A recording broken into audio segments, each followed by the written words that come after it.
This summer, meet the magical mermaid at VGP Marine Kingdom from April 12th till May 31st, 2024.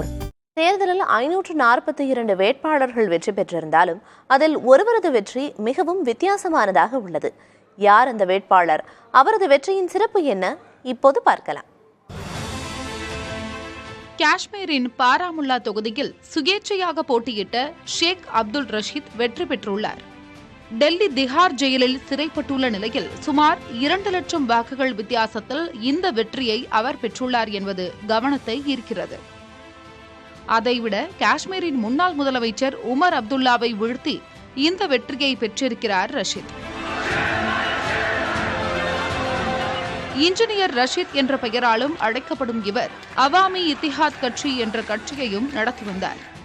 பயங்கரவாத செயல்களுக்கு நிதி உதவி அளித்த புகாரின் பேரில் ரஷீத்தை 5 ஆண்டுகளுக்கு முன்பு கைது செய்தது தேசிய புலனாய்வு முகமை.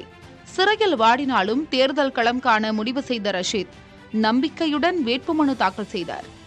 இவரது மகன் கண்ணீருடன் பரப்புரை செய்து தந்தைக்காக வாக்கு சேகரித்தார்.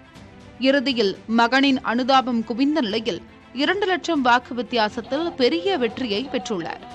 தற்போதைய தேர்தலில் வலிமையான கட்சிகளை எதிர்த்து போட்டியிட்டு வெற்றி பெற்ற 6 சுயேட்சை வேட்பாளர்களில் ஒருவர் என்ற பெருமையையும் பெற்றுள்ளார் ரஷீத். காஷ்மீரின் மற்றொரு முன்னாள் முதலமைச்சரான மெஹபூபா முஃப்திக்கும் இந்த தேர்தலில் தோல்வியையே பரிசளித்துள்ளனர் காஷ்மீர் மக்கள்.